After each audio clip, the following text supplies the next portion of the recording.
Baby, baby, baby, baby.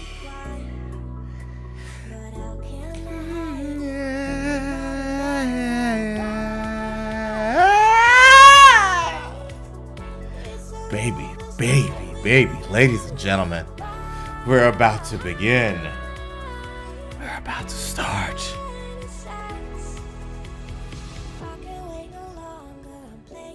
Baby, that's what I'm talking about.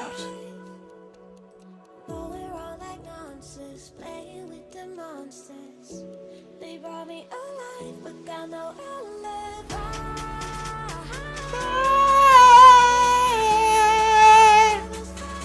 Ladies and gentlemen, we're about to begin very soon.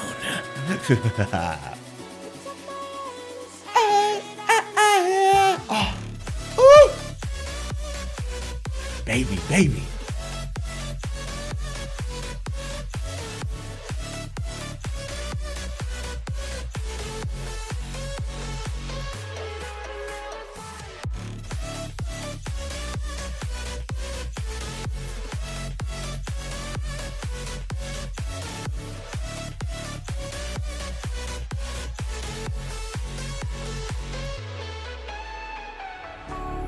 smoking gun. You got me on the wrong beat. All that will come. We're out up till dawn. But how can I hide it without an alibi? It's a rubber fight without an alibi. Took my insides. I can't wait no longer. I'm playing with the monsters. Everything that brought me alive. Oh, we're all like monsters, playing with the monsters. They brought me alive, but got no alibi. It's a rubber fight without an alibi. Took my hands without an alibi.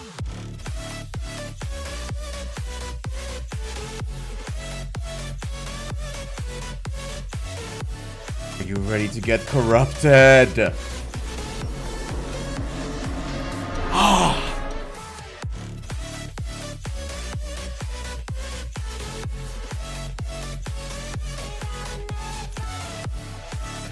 Baby, baby, baby, baby, baby.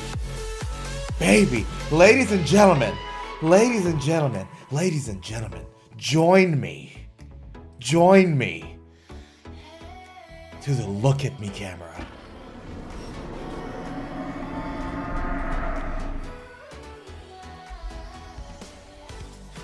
Look at me. Look.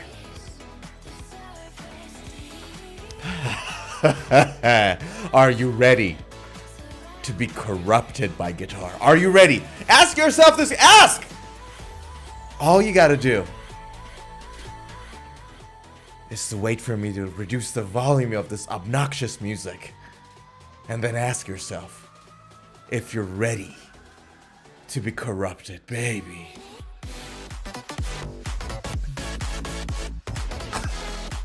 That's what I'm talking about. That's the kind of energy we're talking about here.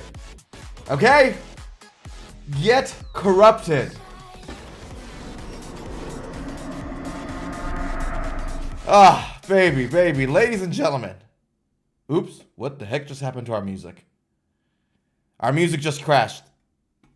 What an introduction. That was, I think, the best introduction ever. Ladies and gentlemen, happy Friday. Hope you're well. And I have no idea what happened to our music. I'll be honest with you. I planned this whole thing out. I was like, we're going to start strong. And it's going to be crazy.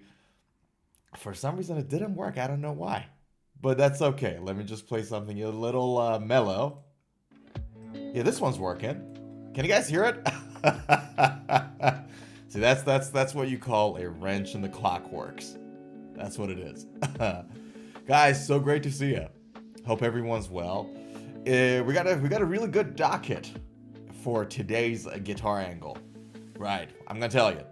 First, We're going to talk about the statistic that Fender and Guitar Center threw out, that for every 10 person that starts playing the guitar, for every 10 people, 9 of them quit within a year. We're going to have a chat about that. We're going to talk about why. We're going to see if you guys will share your experience with me. Your experiences or people that you know of. We're going to have a nice chat about that. Right. Next, we're going to talk about ex-Red Hot Chili Peppers guitarist getting into some serious legal problems. We're going to talk about that. Then, we're going to talk about a guitar-related incident in Saudi Arabia where someone, this is true, literally their guitar pickup melted because it gets really hot. It gets really hot down there, and we're going to talk about that. And that person happens to be somebody who plays for Guns N' Roses, okay? Then, we're going to have a quick chat about this new bizarre Cort guitar, which is crazy. Then we're going to have a little chat about what Joe Bonamassa said about, tone, and then finish it off there. So we got ourselves a nice, stacked docket. Yes, we do. So, without further ado, let us get started. Rock and roll. All right, what do we have here? So, very interestingly, on guitar.com, this is something that came out from Guitar Center. So guitar.com is reporting on behalf of Guitar Center here. For every 10 people who start playing guitar, a year later, 1 person is playing, 9 are not. Which is a little depressing if you ask me, right? Because in all honesty, guitar has been nothing but joy, positive value, and just good fun for me and millions of others. You know what I mean? I always ask myself, let me start it by this maybe. I always ask myself, why isn't everybody playing electric guitar? Why? It's fun. It's healthy. It's not like drugs or anything. It's at home. You can just pick it up. It's convenient. You can do it alone. It gets you out of loneliness. I always say a man or a woman that can play the guitar and have fun with it is never lonely. In fact, might seek to be lonely. Like friends go out, hey, you want to join us? No, I'm busy. I got things to do, and goes on and picks up a guitar, right? So you can do it on your own. You can do it with friends. It's fun. It's healthy. It's just everything positive that it can be. So I always ask myself, why isn't everybody playing guitar, and why do people quit? Food for thought, right? And then you have experience with this. I'm going to ask you to share your experience with me in a second, but going back to the article, for every 10 people, 9 people quit, 1 person stays. Guitar Center is looking to create more long-term musicians. Now, obviously, they're not doing this from the sweetness of their hearts. It's a business thing, right? Because if a person keeps playing the guitar, they're more likely to buy more guitars, and there's less likely to, for you to get more secondhand guitars in the market, right? So, as well as stocking and displaying more premium guitars, the chain has even more plans to establish the next generation of serious players. Pay attention to the choice of words here. Serious players, not professional musicians. Right? Serious players, there's a difference. Serious hobbyists, not professional musicians. And usually hobbyists happen to be aside from the top 1% of the artists, usually it's the serious hobbyists that have the money to buy multiple guitars, but that's a different story. So, the company's CEO, Gabe Dalporto, had previously said that the company was focusing on providing high-quality premium instruments to keep it thriving amongst its fierce competitors during an interview on the Know Your Gear podcast back in March. That's Philip McKnight's YouTube channel. Dorotio, great insights. Serious players means die-hard guitarists? Yeah.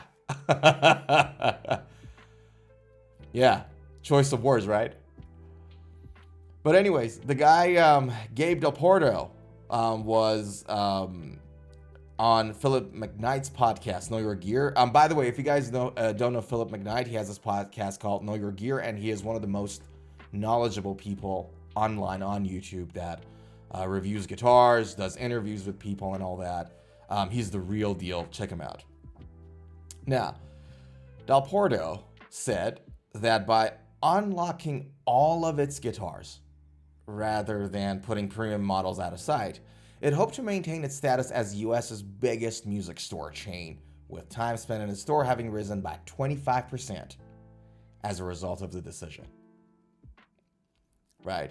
Now, speaking to Guitar World in a new interview, Del Porto says that another one of its main priorities is boosting the lessons it offers within stores. I don't like this at all, by the way, and I'll tell you guys in a second why.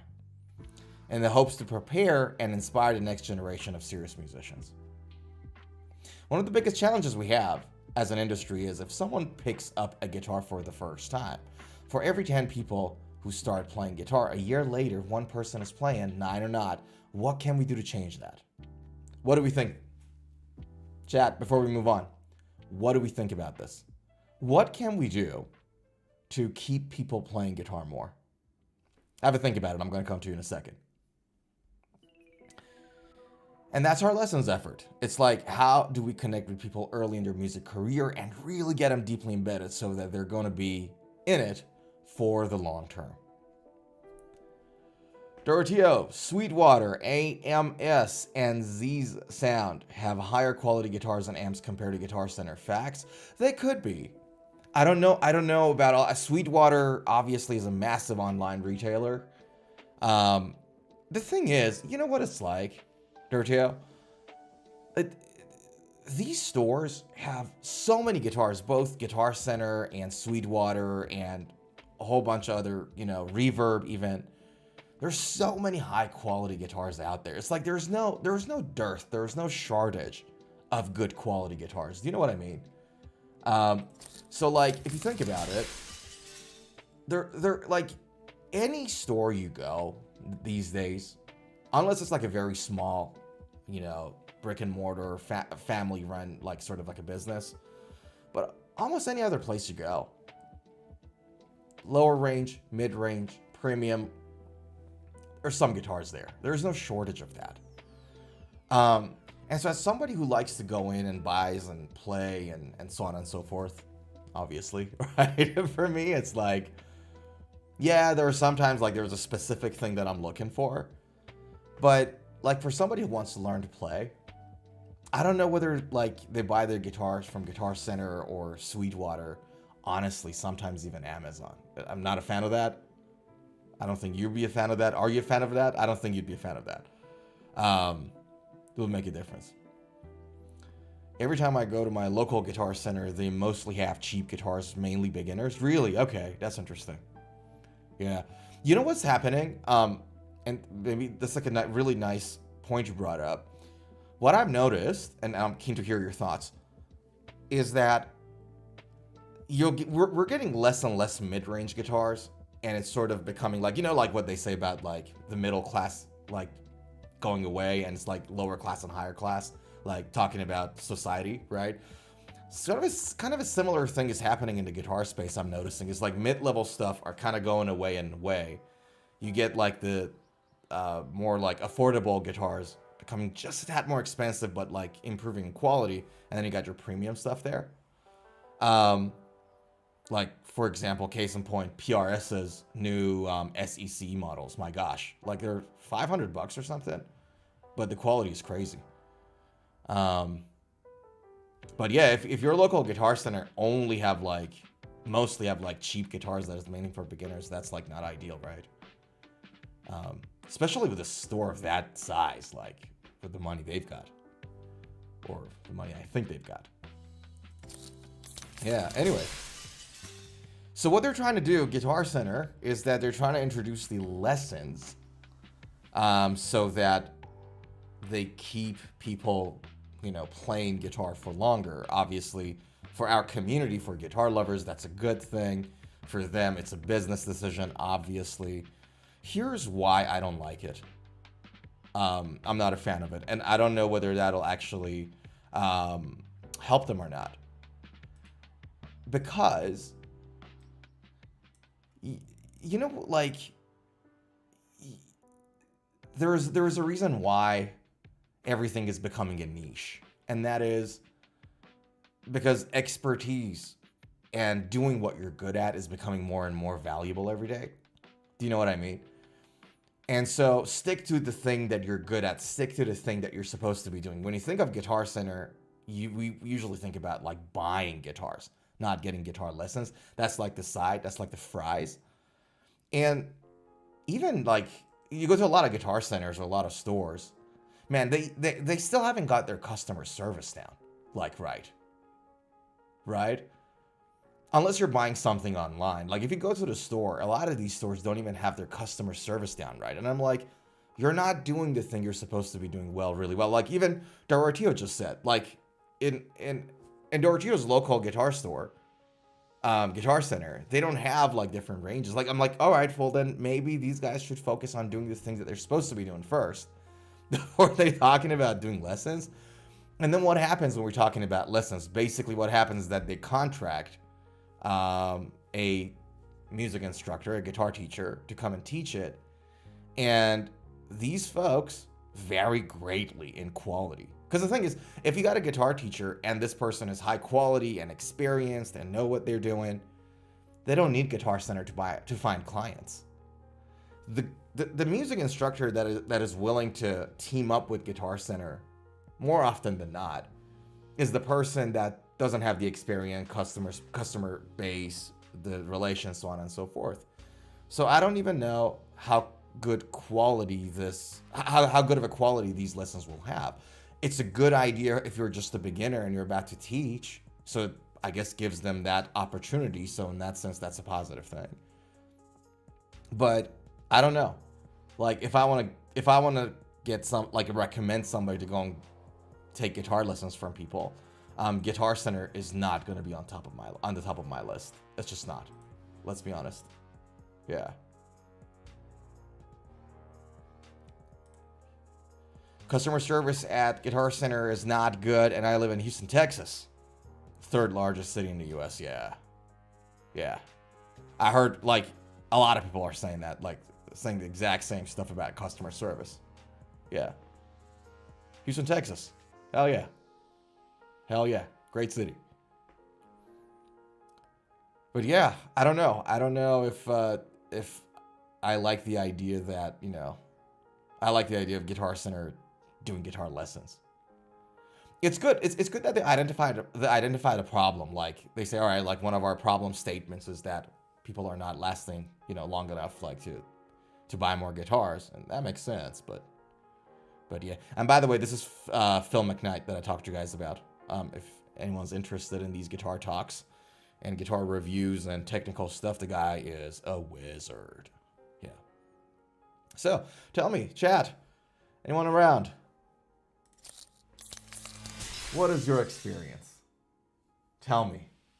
What is your experience? Is there anybody here in the chat right now that like bought a guitar and then quit? And I'm not there are no judgments whatsoever, by the way. Okay?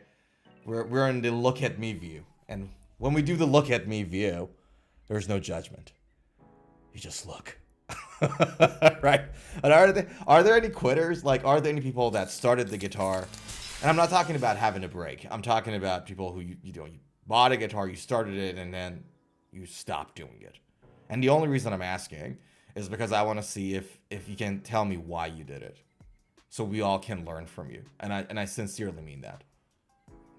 Is there anybody here that... Yeah, not trying to single anybody out.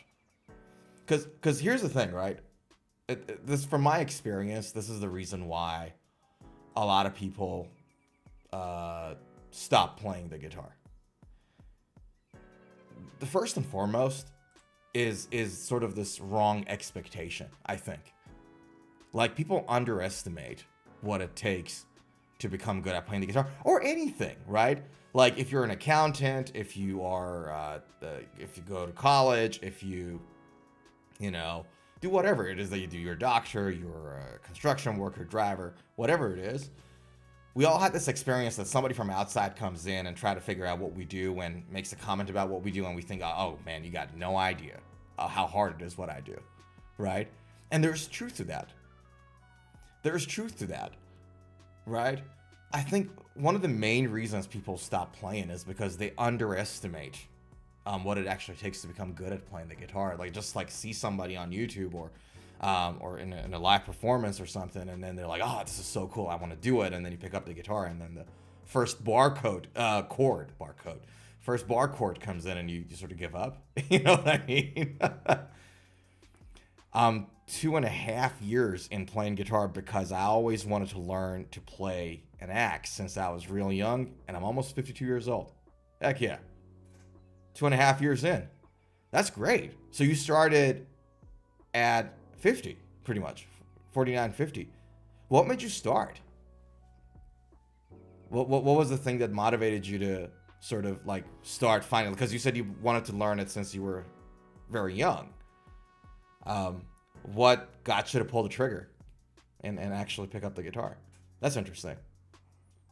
Tell you what, I had a student who started playing after he retired, and one of the challenges he had was that he was developing arthritis in his left hand, which is, you know, makes playing the guitar really difficult. But he started, I think it was like 64 or 5, and he was really motivated. He's like an old school manager type kind of a person, really structured, really like,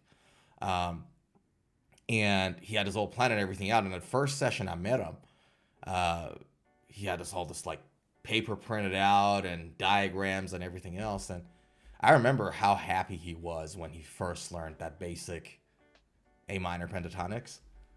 And even though he couldn't play, like he had arthritis in his hands. So like there are people that in their 60s and 70s and they shred. But he, because of the arthritis, had a hard time playing, but he loved it. He had so much more fun that most other people that, you know, it's just so much fun. The guy really killed it. I grew up in the 80s rock and metal golden years. Oh yeah, love the music and culture. Yeah, 80s, right? I mean, that's where the whole thrash movement started. Metallica, Anthrax, Megadeth, Slayer.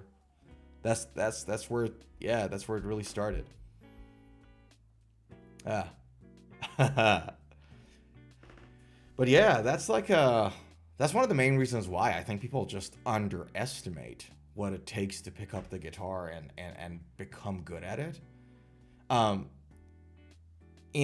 And so then that sort of does create some motivation challenges, right? Like if you think of, oh my gosh, I just like, wow, all right, this actually takes a lot more than just picking up the guitar for 5 minutes a week and strumming something. You know, it does that. I don't think, tell you guys something, and this might be controversial. I don't think that learning methods plays that big of a role. Ooh, okay, that controversy. Why? Because more often than not, the learning methods that, you know, you see online or you get from an instructor is rooted in facts, right? It's rooted in something. It's not usually, you know, out of nowhere or nothing. And so, you know what Bruce Lee says? I'd rather practice one punch. I'm more fearful of a man that practiced a punch for 1,000 times as opposed to a man that practiced 1,000 different punches once each. So there's a quote like that. Somebody correct me here. Chat, help. I might have misquoted Bruce Lee. Yeah.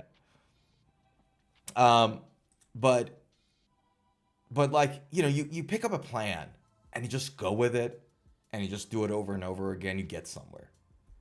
I really, really think that just the biggest downer in every person's guitar experience is just incorrect, like unrealistic expectations. I really do think that. If the expectations set right, you're all right. You know what you're dealing with. You know what you're up to. And that's it. So here we go.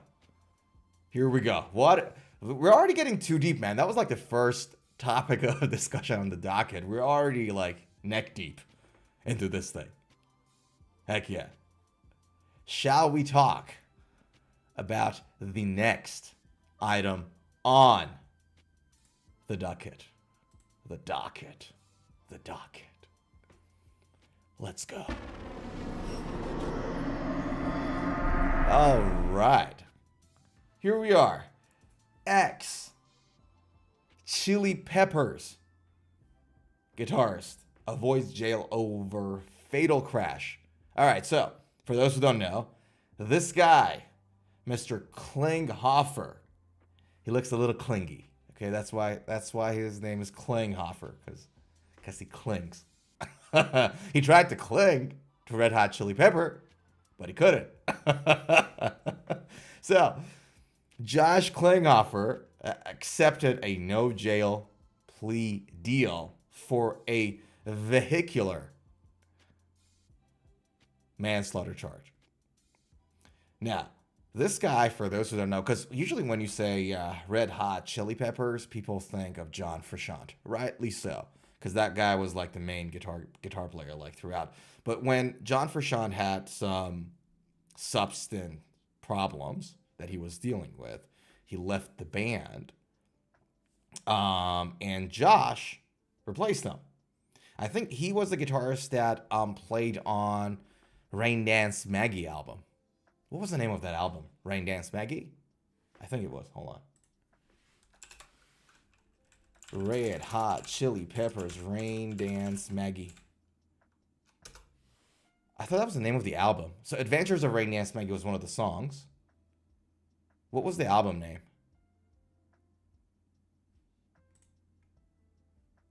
I'm With You. There you go. Yeah.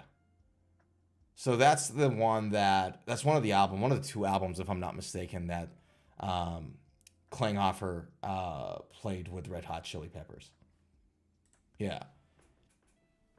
So Josh, at the age of 45, appeared in court this week in Alhambra, California, where he pleaded no contest to misdemeanor vehicular manslaughter without gross negligence following the death of Israel Sanchez in 2024. As reported by Rolling Stones, he has been sentenced to 1 year informal probation, 60 days community labor. Okay. Well, first of all, thoughts and prayers to the family of Mr. Sanchez. That's a sad occurrence. That's really, really unfortunate. Like, you can only imagine, man, unless you've actually gone through a loss like this, you wouldn't know how bad it feels like. So, thoughts and prayers. But I think it's a very lenient sentence, to be honest with you. I mean, 1 year informal probation, 60 days of community labor is lenient, I think. I don't know about you guys. But anyways, Los Angeles County Judge Rosa Fregoso ruled that Klinghoffer, who recently toured with Pearl Jam. Oh, I didn't know he toured with Pearl Jam. I had no idea. Did you guys know? Following his Chili Peppers departure in 2019, must also complete a driver's safety test and pay restitution. Okay. Yeah, I honestly think it's lenient, but I'm glad he got a lenient sentence, so that's good. If you continue to drive while distracted, let's not go through the negative parts. It's unfortunate. Talking about guitars here. Who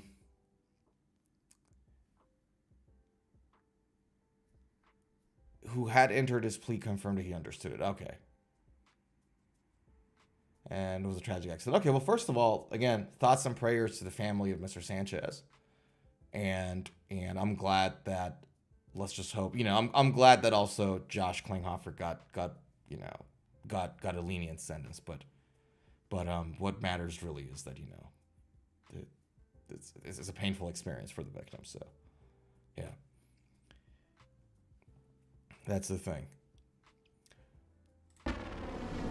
Giorgio, I have taken private and online lesson. Currently taking online private lessons. Ah, okay.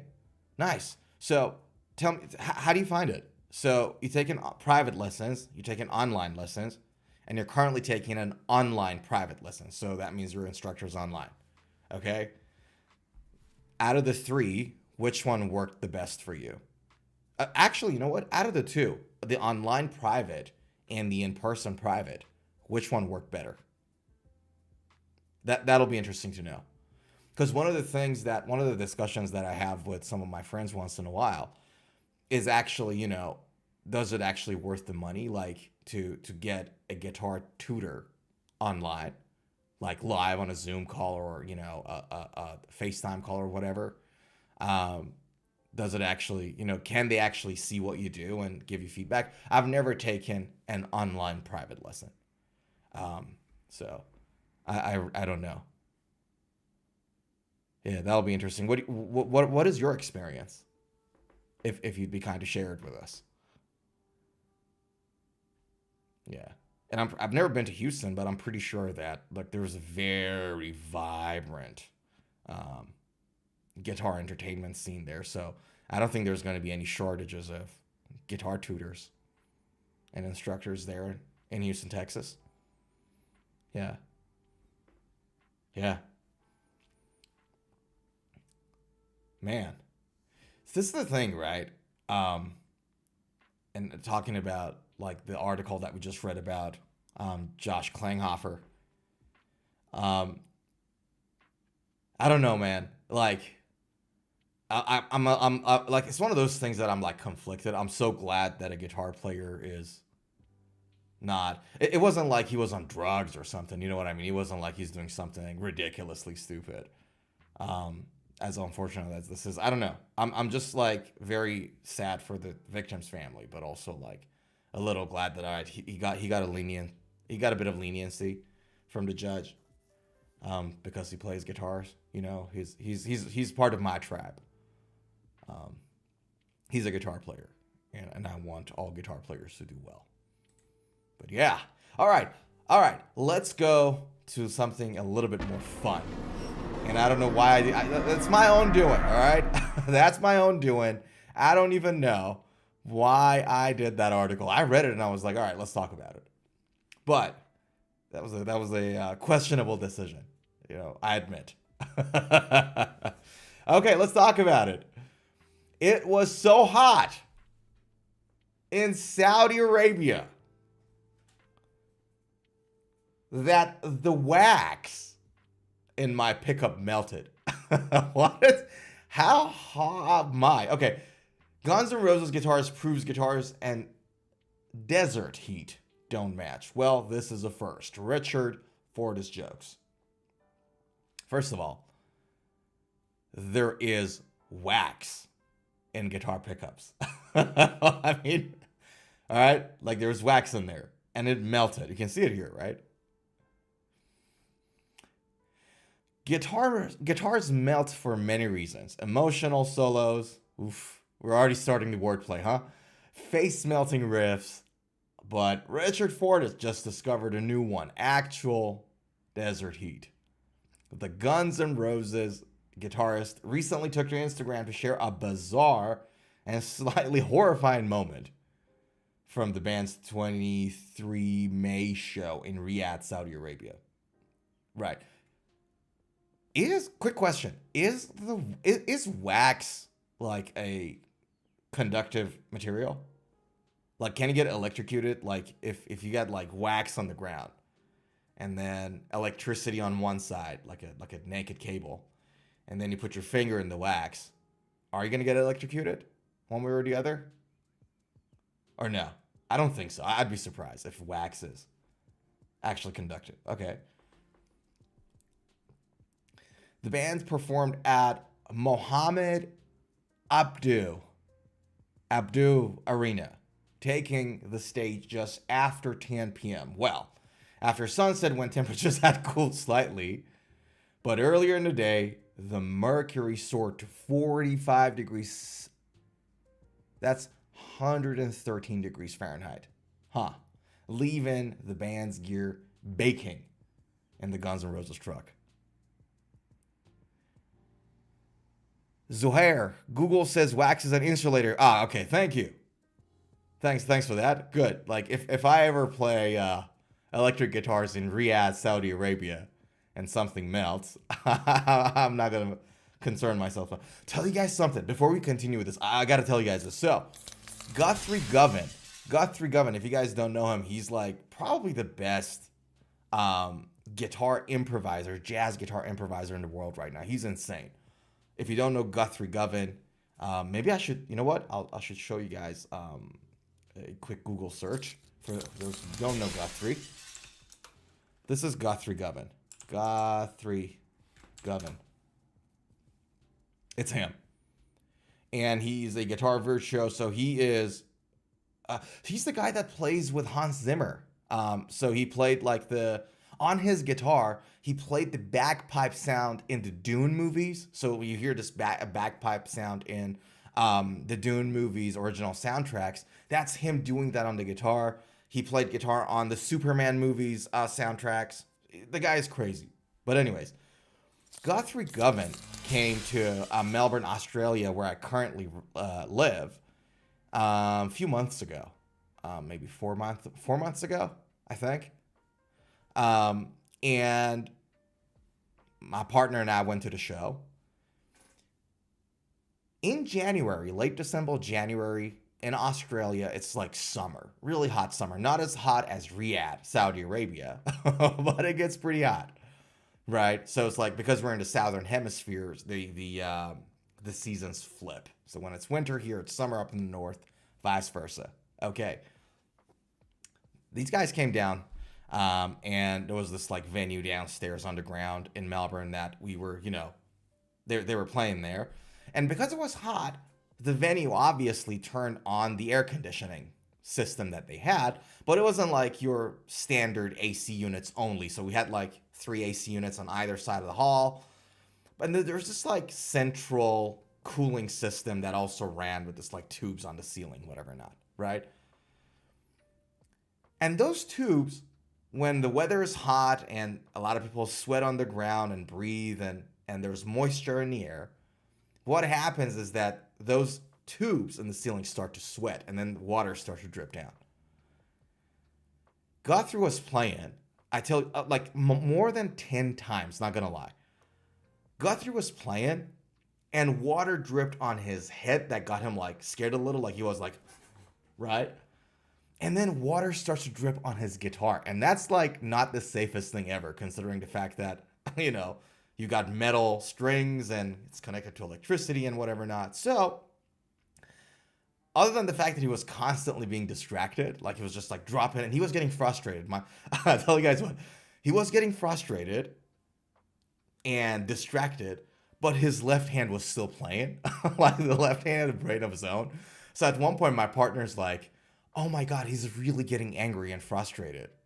And Guthrie Govan, for those who've heard him talking, he's like very elegant, very well spoken, very stoic in a lot of ways. But it was showing. He was getting frustrated. And I, on the other side, I'm fascinated with him getting scared, getting distracted, moving around, and the left hand is still not missing a note. So my partner's like, oh my God, he's frustrated. And I'm like, baby, let him cook. let him watch. This is good. Not gonna lie to you guys, it was impressive. There was a point that one of the assistants, one of the tech guys, brings in like a rag or a towel or whatever, and he just wipes the guitar, everything in quickly, and then goes back and he does it a few times throughout the night, which was like impressive. So there you go. Zohair, of course I know Guthrie, yeah. But bagpipe sound, wow, yeah, dude. So the Dune movies, there was this scene in the desert that's like really black and whitey and all that, where the enemies are. I forgot the clan's name, but the Dave Bautista clan, the one that Dave Bautista was a part of. There was a bagpipe soundtrack. It's him on guitar. Yeah, which is crazy impressive. And he's using the whammy bar to create this like, the bagpipe sound, like a Scottish bagpipe. Yeah. Doroteo says, I did private lessons for 2 years and last 4 months online. Both are good, but as a beginner, I would go with in person, but more seasoned online. But more seasoned. Online can work since you know the basics already. Right. Yeah. You're right. If you got the basics covered, like if you know the basics of guitar and you're practicing regularly, online is certainly of more help as opposed to, somebody going in and looking at it once a week. Right. You did private lessons for 2 years. Man, that's great. Good on you for keeping at it for 2 years. Firm handshakes. Firm handshakes. Yes, sir. I like it. Zohair said, oh, I remember often Guthrie plays without needing to pick, just fretting. Yeah. Yeah. It's just. I really wish, tell you guys something. If I meet him again, because like in that particular show that we went to, there was no meet or greet or anything of that nature. And I couldn't find a contact of him online to pay him for like an online consult session. I couldn't get any details. And he doesn't run his Instagram. I reached out on Instagram and nobody got back to me, right? To ask him about preventing injury, right? So if you don't know, for those who like don't follow like the this channel quite like often, which you should, I gotta go to my look at me camera. Look, you should. No, but the point is, look, I have an injury in my left arm. In fact, on June 11th, I'm going to a neuro clinic to do a nerve conductance study to determine whether I'll need sort of a minor surgery, like a small operation on my left hand. But if I ever get to a call with the guy, I'll ask him about preventing injury. How the heck do you practice that much and spend this many hours on the guitar without injuring yourself? And I don't think like my technique is horribly bad or I'm like pressing the fretboards too hard or anything of that nature. I don't think I'm doing that. So I'd be really keen to hear. I'd be keen to hear you guys. Do you guys have any experience with that? Like something similar? I'd love to hear. Yeah. Giorgio, about to go to work. We'll check out the thing. For sure, pal. Happy Friday. Have a great day at work. And if I don't talk to you, have a great weekend. I'll see you later. Zohair, what music are you into? Sub, hope Dr. Visit. Appreciate you, pal. Thank you. Thank you very much. What kind of music am I into?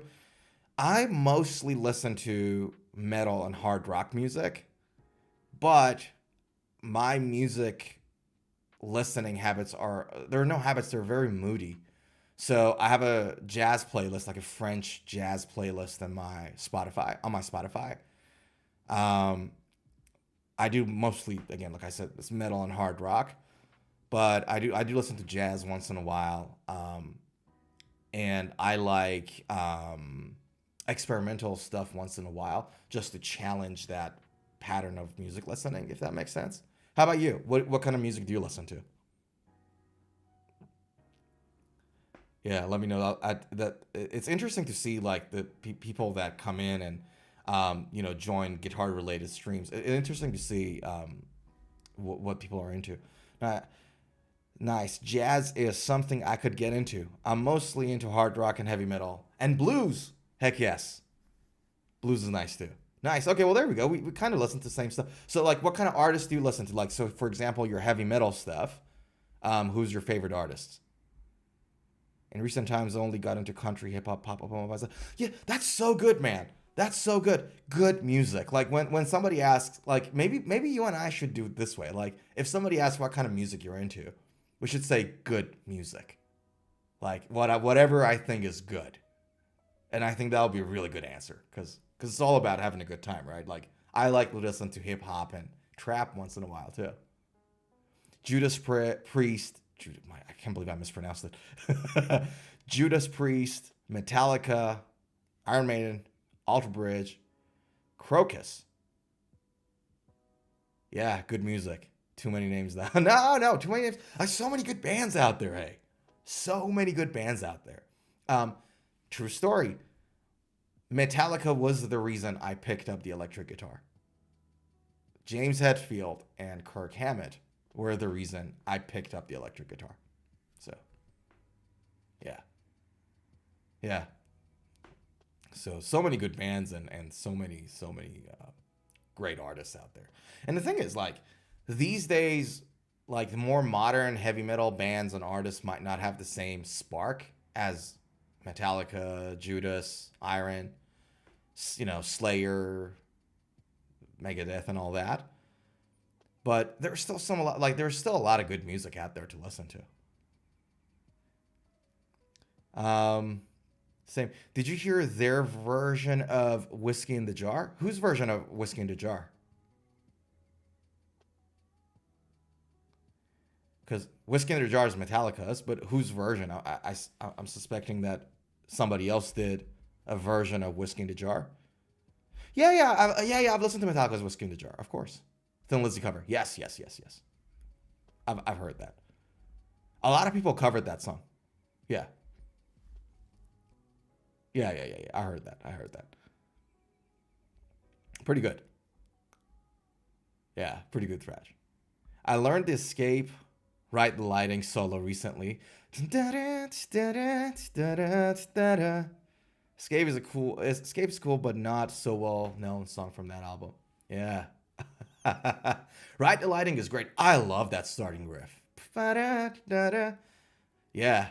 It's a really good song.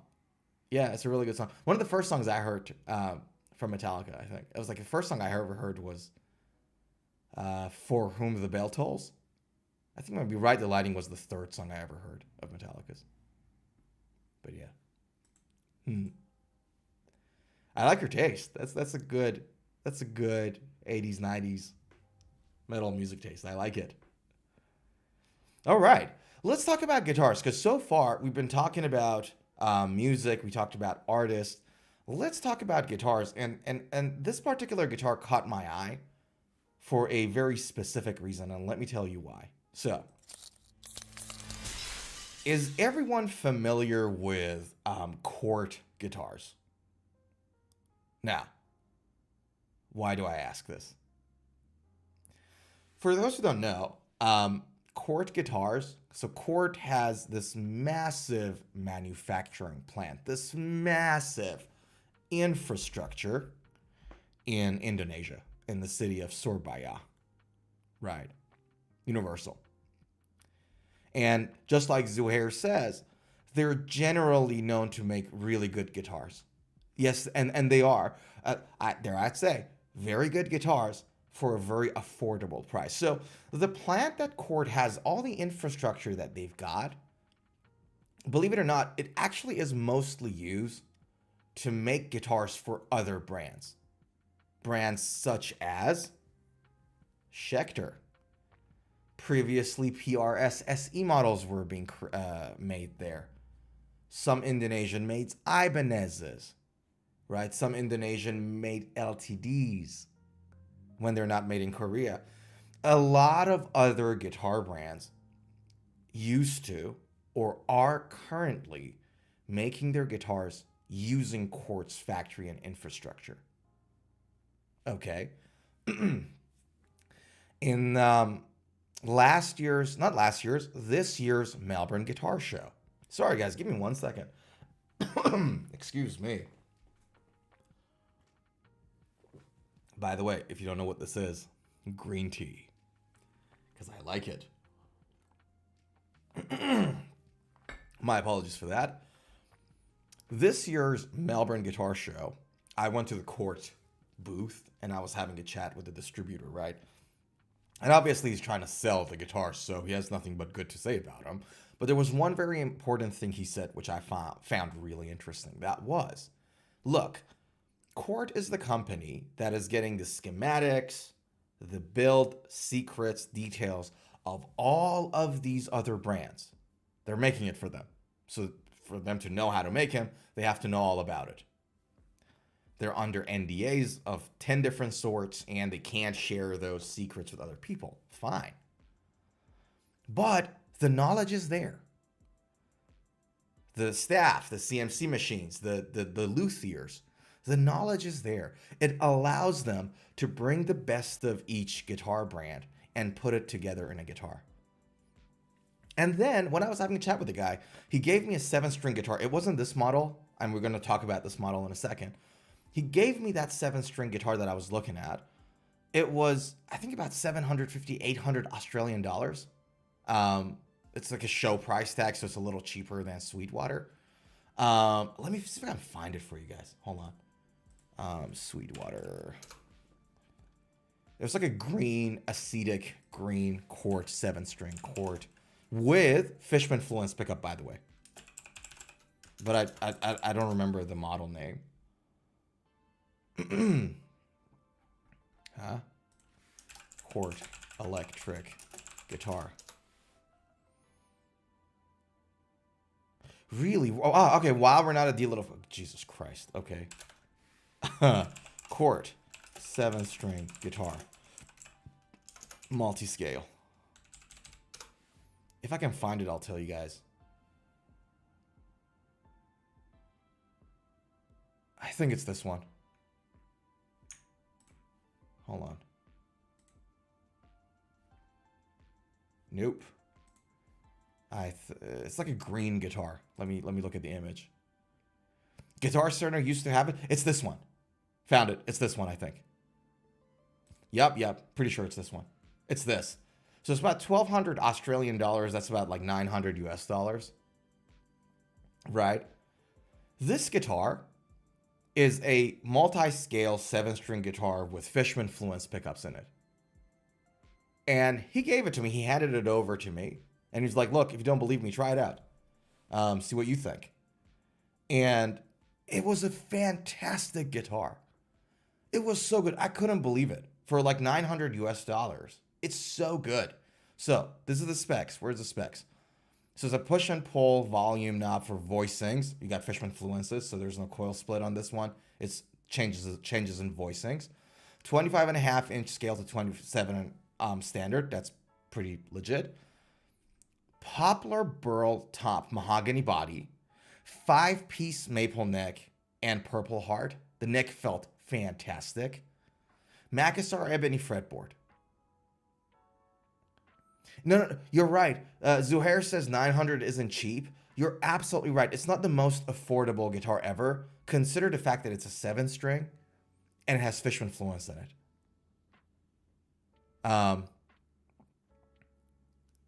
Yeah. I feel like after a certain price point, most guitars have the same quality. After 1,000, you're absolutely right, sir. Yeah. Because it follows the law of, what is that law called? I forgot the, good God. Law of diminished returns. Right? So, can I draw something for you guys? Hold on. Whiteboard. Oh, there it is. So, I actually drew it before. Ah, goddamn it, I did it for somebody else before. When I was explaining this, it stays from like... So, imagine you have a guitar at a $500 price tag that you go like from $500 to $1,000, right? So, a $500 increase. In that range, the jump into quality is significantly more than, for example, a $7,000 guitar to $7,500. The jump in the quality is not that much. It's called the law of diminishing returns. Yeah. And so Zohair says, you know, after a certain price tag, it's like there's no improvement in the quality with the bigger price tag. You're absolutely right. Preach. Yeah. Gotcha. I know Fishman Fluence are well known, but not much familiar. What are they like? Oh, okay. They sound like high output guitars. So I actually got one in my LTD Eclipse. They are, can I show them to you, please? Give me a second. All right. So I got a pair here. So this is my, can you guys see it? There we go. This is that Eclipse model that I told you about and got the Fishman Fluences there. They're high output and have a reasonably tight low end. And I love it. I love playing metal on it. Like, if you like to play like thrash metal, heavy metal, yeah, you're gonna love it. You're gonna have a good time with them. So the thing is, you know how there's this argument between fans of Seymour Duncan and fans of EMG pickups, because when you got passive pickups, they say it has articulation, it has a soul. If it's an active pickup like an EMG, it's all compressed and senile and all that. Fishman, because that's not like a magnet or whatever in there. There's like an electric circuitry that is inside those pickups. It's not like a magnet and a coil. They figured a way out to specifically get to the sound that they want, because now it's a matter of just resistance and conductance and all that stuff.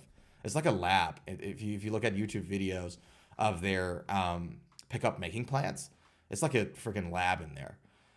So they figured out to give you something very high output, kind of tight, without losing the articulation. So they tried to sort of go for the best of the both worlds. Les Paul shape, thin, too, not too fat. Yeah. Let me bring it back. So, this guitar, it's an Eclipse model. It's an LTD, so the company ESP. The cheaper models are LTD. This one is made in Korea, and it's not that thick. It's not that heavy, though it still falls on the heavier side. And if you buy this, this one's called Gold Andromeda. See how it changes from gold to purple? So it's purple here, but it's gold in there, which is like really cool. That's like the thing that got my eye, and then Fishman Fluence, and it was like sold. All right. But yeah, never tried actives yet. Concerned about how long battery will last. Okay.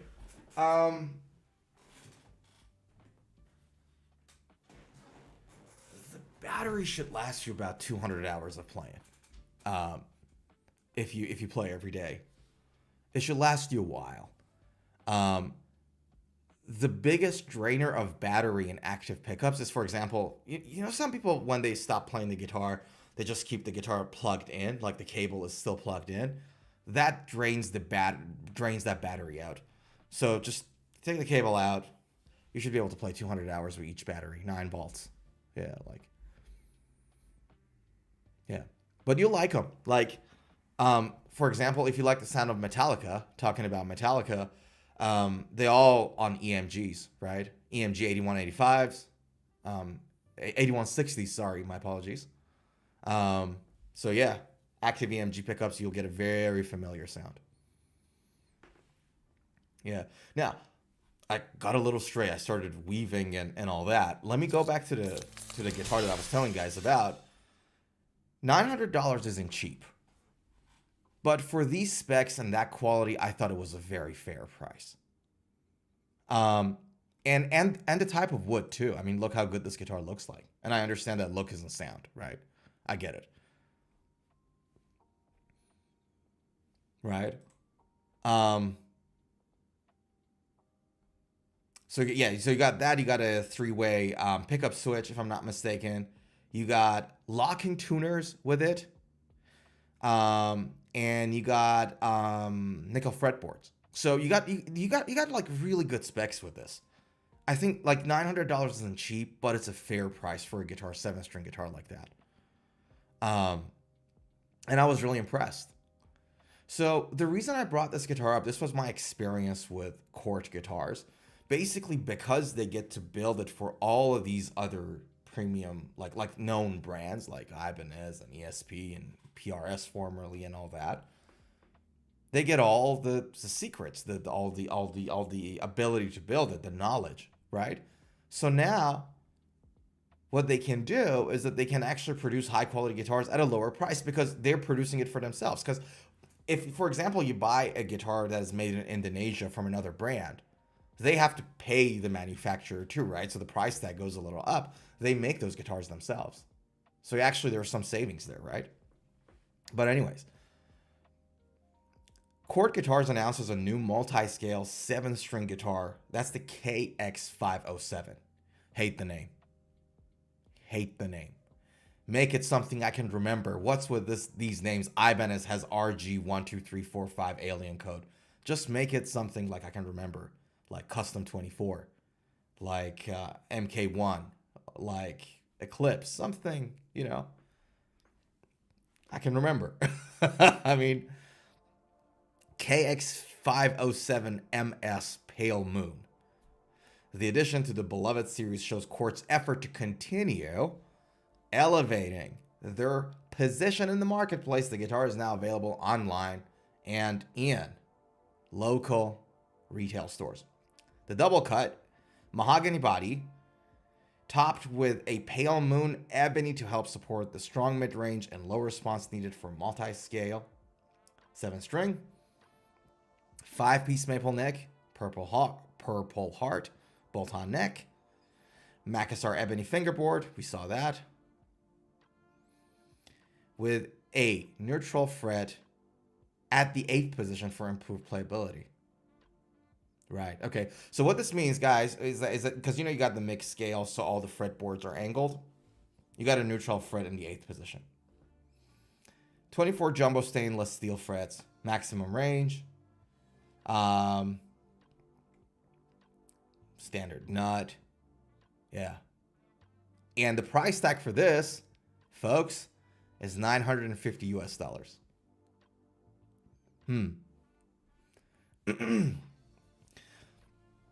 Dude, I guess I gotta go. Enjoyed this much. Only started attending live stream. My knowledge, interest, good takes never end. Firm handshakes to you, my guy. Thanks so much for joining us. Thanks for the company. Take care. Happy Friday. Have a great weekend. Later. Be well. And Zohair, by the way, before you go, talking about tariffs and increasing prices, let's talk about it next stream. I'll bring it up. I actually made a video about it a while, not that long ago, when they talked about tariffs. But yeah, we'll talk about that next live stream. Take good care of yourself.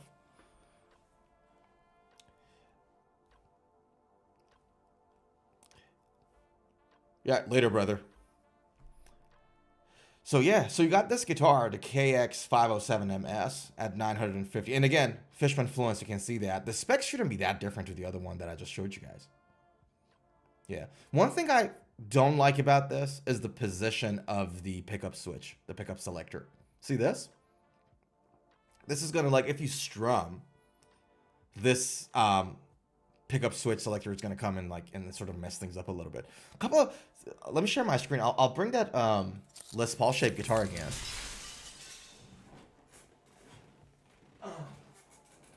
Right? So one of the disadvantages of having the selector here is when you try to tap, right? And when you're trying to tap here, it just goes into your wrist all the time. If you have it right down there, like where this particular knob is, and you can see it on the guitar, this is where it is. If you position it like that there, for those people who like to strum, kind of, there's this possibility of hitting it there and accidentally changing the position of your switch. So I'm not a biggest fan of that particular position.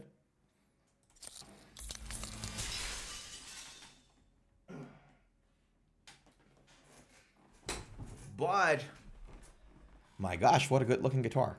Not gonna lie. I really like the look of this guitar. I like natural wood like guitars. Yeah. So there we go. Beautiful guitar. Beautiful guitar. What do we think, chat? What do we think about this guitar? Look at me. Don't be shy. By the way, can I tell you guys something funny?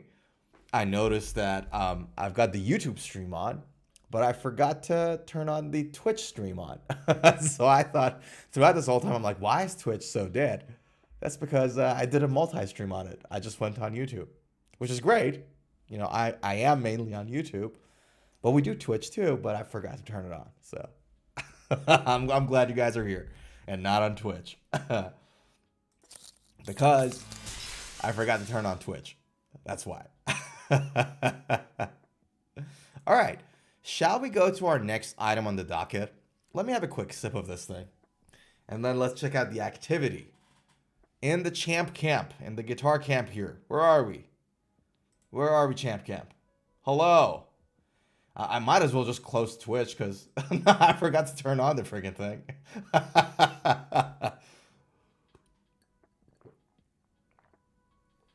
All right. Excuse me. Shall we talk about the next item on the docket? Let's go. Here we are. The one and only Joe Bonamassa. And by the way, I used to, like, by mistake, not to mock him or anything, I used to mistakenly call him Joe Bossa Nova. But he's not Bossa Nova, he's Bonamassa. So, but very, very, very similar, okay? And he plays Bossa Nova as well, which is, for those who don't know, it's a Brazilian rhythm, Bossa Nova. Or at least very common in Brazilian jazz music. Anyways, Joe Bossa Nova, Bonamassa, who, by the way, is an avid collector of Les Paul Gibsons. He is a serious guitar collector. Serious musician, amazing musician, very good guitar player, but also a collector of Gibson guitars. Deba Prayo, what's going on? How you doing? What's happening? Joe Bonamassa said you don't have to spend a lot of money to get a great sound. What a good segue, by the way, because right now with Zohair and with Dorotio, we were talking about prices and guitars and all that. What a good segue. You don't have to spend a lot of money to get a great sound. 100%. Yes, sir. And it doesn't have to be overly complex. God bless. Yes. How Joe Bonamassa picks the right amps for his gigs. It's an amp article. Just relaxing. That's the way. That's the way. Happy Friday. It's meant for relaxing. That's good. The blues legend explains why choosing the right amp for the job isn't about flash or price. That's good. That's getting interesting already. Okay. The older I get, the more I prioritize my general condition and the condition of my back. If I'm in LA, I have a lot of stairs. What goes down must come up. Are we still talking about his back? That sounds like another part of the body that he was talking about there. I just scale accordingly. It's one guitar, one gig bag, a protector case, and a cable. Well, that's very minimalistic. Unless absolutely necessary, he doesn't insist on his own amp either. Yeah. So is he saying right now that the reason he's really light is because of his age? Because I doubt it. Joe Bonamassa can afford to have like a truck running around next to him, like carry his stuff for him. So I don't think it's just that. Del Prio, what is your favorite genre to play on the guitar? Oh my, it's kind of like the, okay. I play mostly hard rock and metal on guitar. And I like to listen to mostly hard rock and metal music.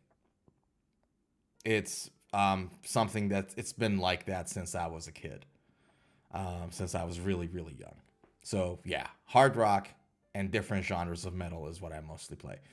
There are times that I play it's like jazzy, poppy stuff just to chill. There are times I play blues just for fun.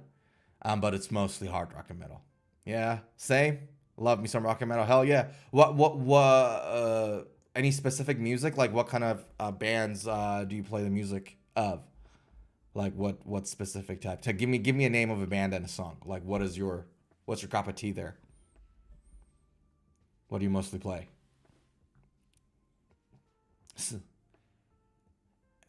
Avenged Sevenfold. Hell yeah. Great. Okay. Nice. They got really good tunes too, really high energy, and they're producing like new stuff. Like it's not like that they're sitting there not doing. Great band, like your taste.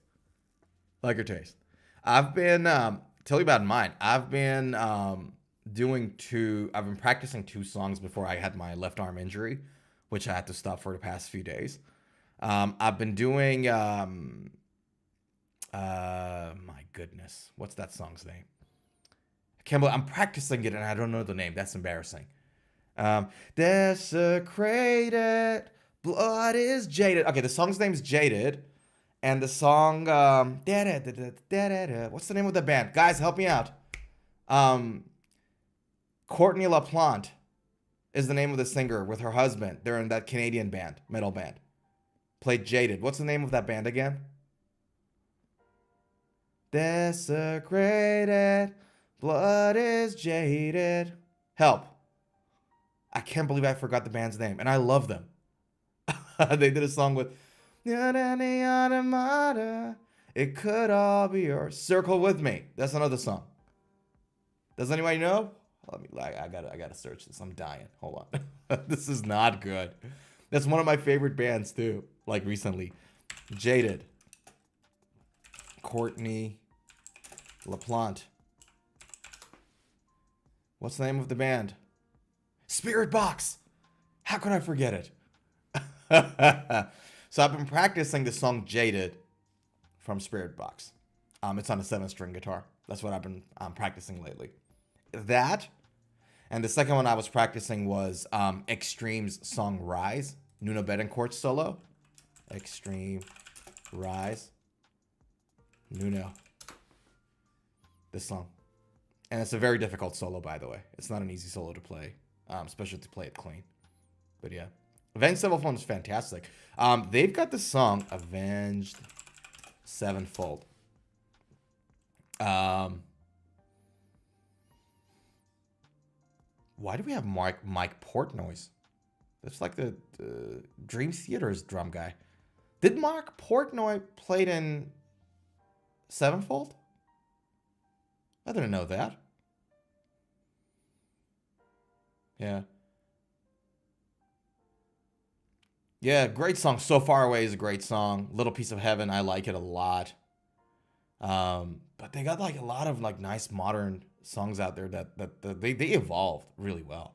It's one of those bands that really did evolve. Isn't Brooks the current drummer? I don't know the name of the guy. Let me double check. But I was surprised to see Mark Portnoy. I didn't know Portnoy played. Who did you say the name was? Brooks? Yeah, it's Brooks Wackerman. You're right. You're 100% right. Yeah, but why the heck did they have like Portnoy's photo there as related people? Here. Oh, well. But yeah, this is one of those bands like Avenged Sevenfold. Another band is Trivium. These guys evolved really well over time. Like these guys started in like early 2000, late 90s, if I'm not wrong. And like you can't just be the same and not evolve and not have something new on the table. And these guys did a fantastic job at that. Like, yeah. Yeah. And dare I say, now that we're talking about Sinister Gaze, he has this really iconic, really, really beautiful looking guitar. Check this out. He has like nice guitars. Like his signature guitars look superb. Look at that.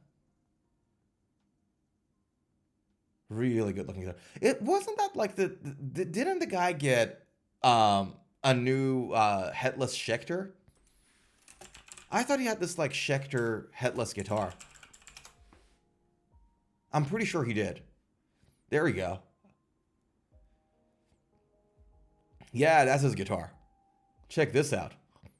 So he got himself a headless electric guitar, and it has a green and there's a green one. There's a green and golden one, which looks a lot better.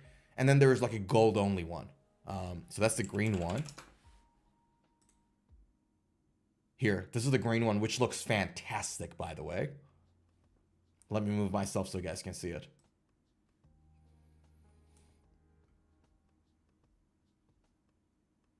Yeah. And then the gold one is this, which which honestly, like, this looks really good. I really dig this. And it's for $7,500.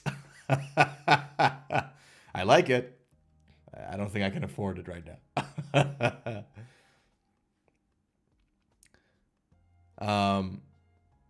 The proprietor said because they needed a drummer for the song Nightmare. Ah.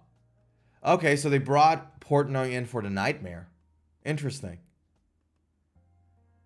AKA Mike, the guitar for nobody. Yeah. But it doesn't it look good? That's like a good looking guitar, no? They were prior.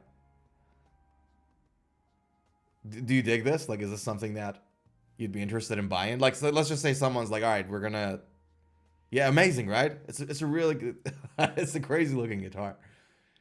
Yeah. Now, speaking of, what is the pickup on that guitar? I'd be keen to know. Let me move myself back to where I was.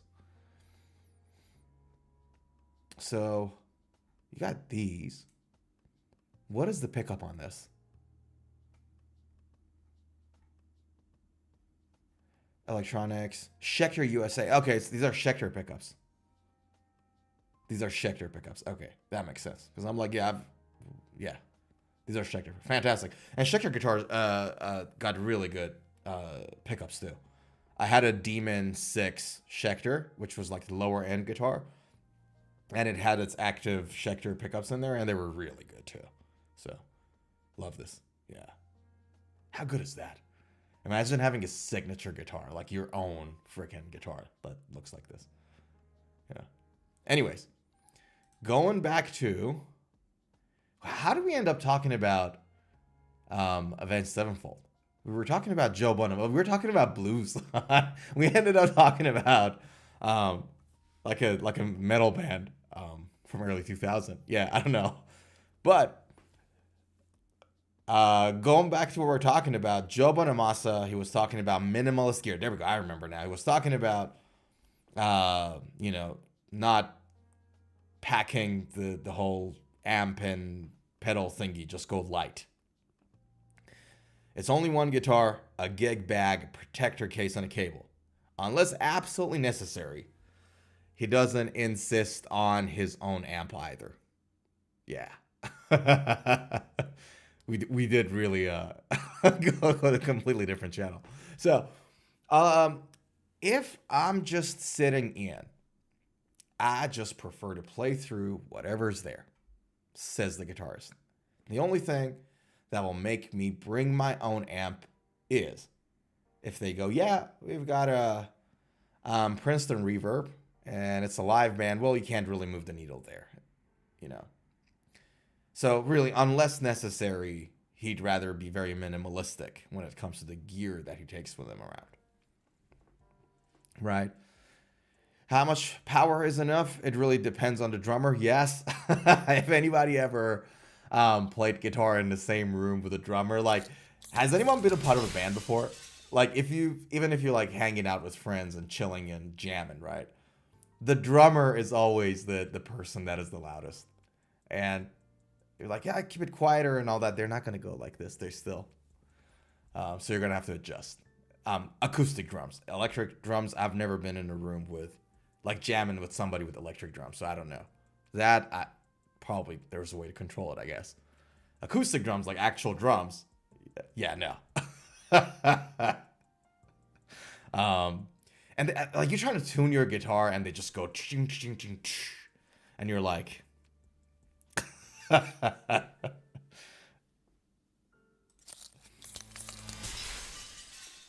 so, as for how much power is enough, it really is dependent on the drummer. The drummer and rhythm section eats up a lot of the bandwidth on guitar. Let's talk about the statement in a second. So if you have a loud drummer in a small place, you need to balance the band. You need to have the power equivalent. The power equivalent, but also understand that drum, because you have different cymbals, you have the kick drums, the bass, you have the high, mid, and low toms. You got your different crash cymbals. You got your hi-hats that, close and open and things of that nature. You got your ride, right? And all of these cymbals fall on different frequencies, spectrums, right? They occupy different spaces within your sound spectrum, your frequency and loudness, right? And so understanding that guitar is somewhere usually in the middle to mid high, if you do solo, a little bit more high, right? You have to make sure that when you have a band together live or whether you're doing like recording, right? You have to make sure that each of these cymbals, instruments, obviously bass, you got other instruments there, piano maybe, violin sometimes, whatever that is there, right? So organ, name it.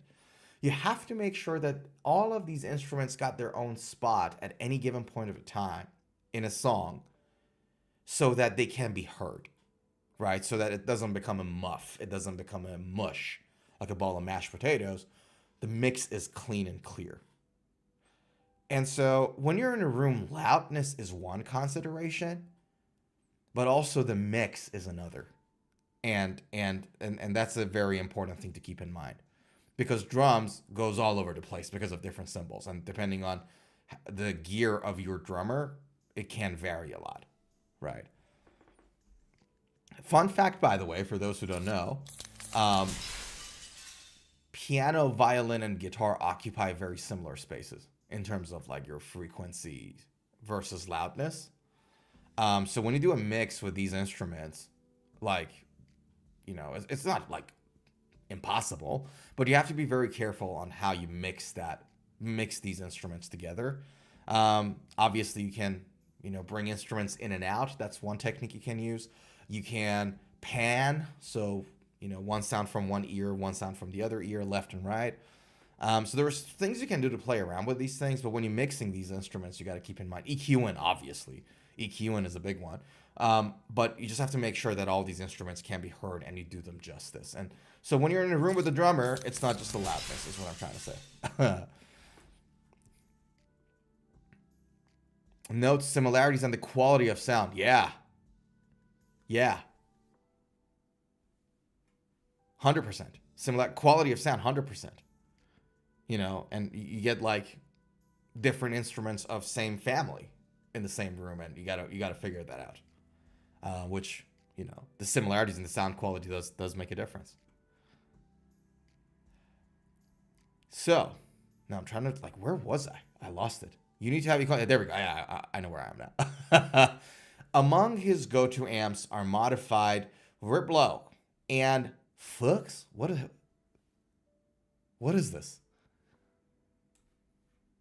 Y'all, how do you pronounce this? Let me make it bigger. I have no idea how you pronounce this. How do you pronounce this?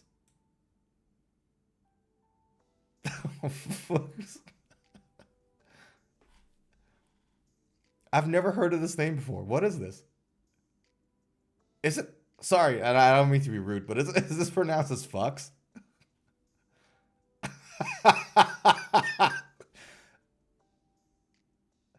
What's Fucks Overdose? Fucks OD50. What is that? Who comes up with a name like that? Like, I swear to God, they're trolling. What is this thing? Does anybody know, like, how to pronounce this thing?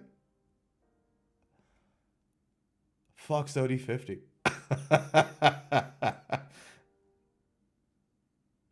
All right. Okay, let me bring us back to where we were.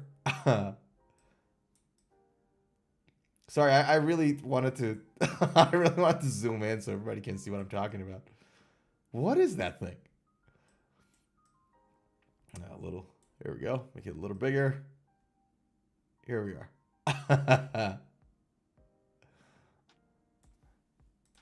All right, let's Google this. I'm really keen to see what fucks. Because I'm reading this as Fox Overdose 50, and that sounds really fruity. So let's see what this is. It's an overdrive pedal. Is it? Fucks Overdrive Supreme. Okay. Deba Prio, had fun tuning in. Let me go back practicing my guitar. Go there, brother. Go, go. Go practice. Have a great time. Hold on, right before you go. I want to go back to my main camera. My guy, happy Friday. Great to see you. Practice. Practice hard. In fact, look into my eyes. Look. Practice. Take care.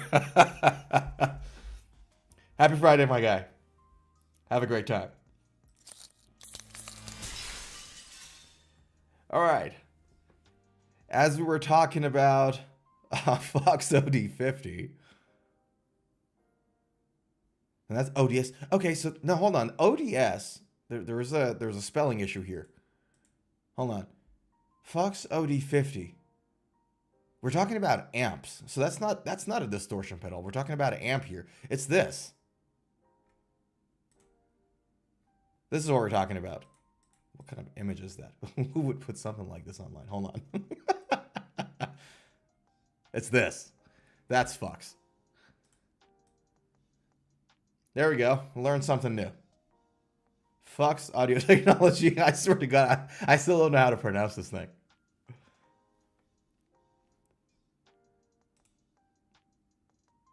Yeah, I don't know.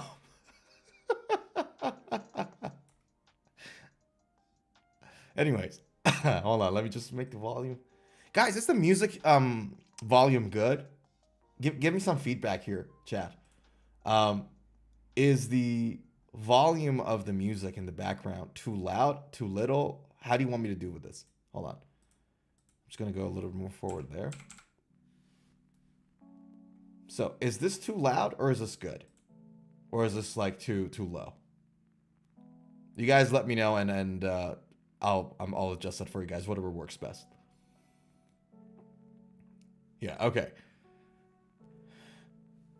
So this is fuck. So this is what he's talking about. Poor Joe Bonamassa. That's his amplifier. Okay. Now we know. Oops. There we go. Perfect. Okay. Really, really wonderful approximation of a dumble. You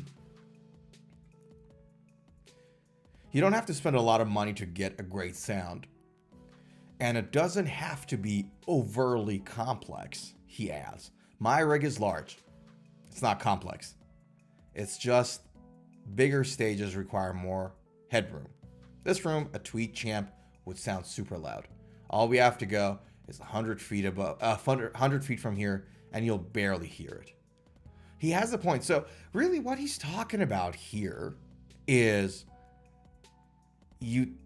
context, I think is a good word to use here. That depending on the settings of your performance, the context of which you're going to use those amplifiers in your rig, you obviously have to do different selection of rig. What I want to add to that is that a lot of the times, and this is the thing that you get to like players like, and we're talking about like Nuno Betancourt, for example, a little earlier. A lot of these signature sounds that a lot of players have comes from the simplicity of their rig. So again, talking about Nuno, very, very famously, he's the guy who's also very minimalistic in his records. Like you can hear the gunks, you can hear the blisters on his fingers when he's performing live.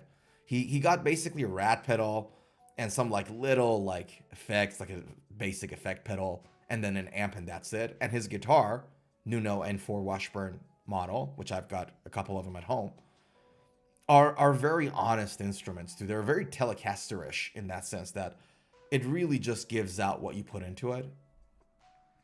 And that's where that signature sound comes from. You know, your rig doesn't take over your fingers, doesn't take over the way you play the guitar. And there's a lot of uniqueness in that, is what I'm trying to say. And so, not only because of the utility of it, the ease of transport, which Joe Bonamassa just mentioned, and the context and everything else, Over-processed sounds takes away from you. That's the truth. And you see a lot of over-processed sound on especially Instagram and YouTube Shorts these days, where you have like, very, very compressed sort of high output sounds all through VST plugins. And everybody uses the same VST plugins like Neural US DSP. And Neural, by the way, has amazing plugins. I use them sometimes. Like, I love them. They're really good.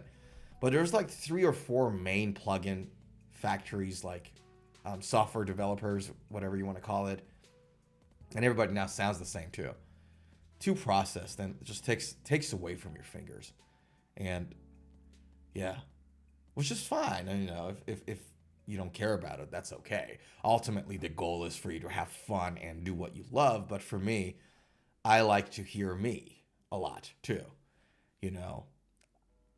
So, but yeah, that's the thing. But I really like Joe Bonamassa. Joe Bonamassa looks like a kind of guy that he's a master at his craft, and he's not like in some ways he is, but in a lot of ways he's not. He's very realistic, and he's not elitist. And I like those guitar players. The people that are not elitist, I really like them. Yeah. Though that's a very questionable choice of blazer. That's a horrible blazer, by the way. You guys agree? Like, I would never wear a blazer like that and I like music, so I have nothing against notations and all that, but that's a horrible blazer. My gosh. Like, yeah, anyways.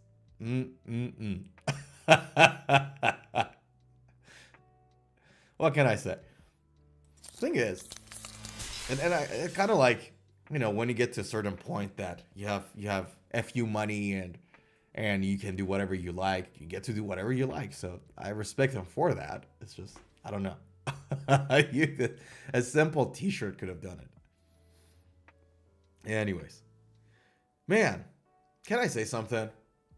For everybody's watching, like, if you play guitar and you're able to play guitar, you're able to take some time away from everybody else, have me time, and just strum at home and have a good time.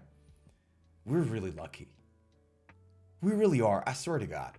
Like, this is not like a hype or anything of that nature. We really are. We get to sit down, be by ourselves without feeling lonely. We get to actually enjoy that solitude. And we get to have a great time. And it's just, I don't know, I feel really lucky. I just feel really lucky is the thing. But yeah. I hope you guys too. If you play, sit at home, play guitar. It's like sometimes I'm like, oh man, I can't believe I get to do this as many times as I want. But yeah, here we go. Chat, I think I'm gonna leave it here. Let's leave it here, and see you guys very soon. I think we're gonna have a really good docket in a couple of days. Just one more thing before we go, and I wanted to let everybody know about this. So, I won't be doing a video this Sunday. This Sunday, I'll be at a studio the whole day, pretty much. Not the whole day, a little less than that. Doing a shoot, a music video shoot for the latest song of mine, which is not my song. It's a cover song, but it's a cover song that is completely different to its original. And I'm not going to say which song. But I'll be away on Sunday doing the shoot for that. And then the week after is going to be just editing that video and preparing it. It's scheduled to come out on June 13th, if everything goes according to the plan. We got a dancer, we got a videographers, we got everything sorted for Sunday. So I'll be doing that, and then on June 13th, I believe that the video clip will come out, and it will premiere on Friday, June 13th. And I can't wait to share it with you guys. I hope you guys like it, because it's a fun song. It took me a long time to do it, because writing, it's a different song. It's a cover, but it's completely different instruments and everything else. So writing it, recording it, then finding people and then bringing the calendars together and doing the shoot and all that takes a lot of time. So I really hope you guys enjoyed when it comes out in 2-3 weeks time. But yeah, man, with that said, we're not going to leave the stream like this. Hold on. I'm not going to leave the stream like low energy sha-la-la-la song. We're going to leave the stream with high energy song, right? Like this. Hold on a second. Like this. That's how we're going to leave the stream. If we're going to leave it, we're going to leave it strong. That's right. Y'all, thanks for joining me. Happy Friday. Have a great day. Have a great weekend. I'll see you in the next video. Night.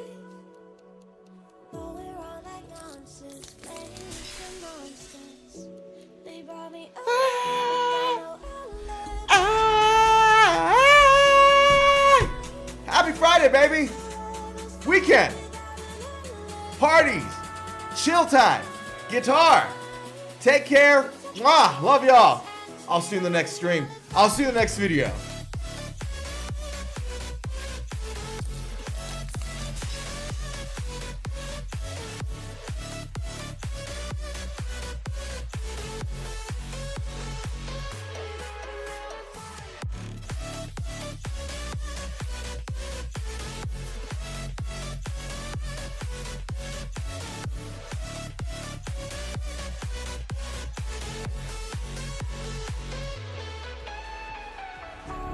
Smoking gun, you got me on the wrong beat. All that will come, we're all up till dawn.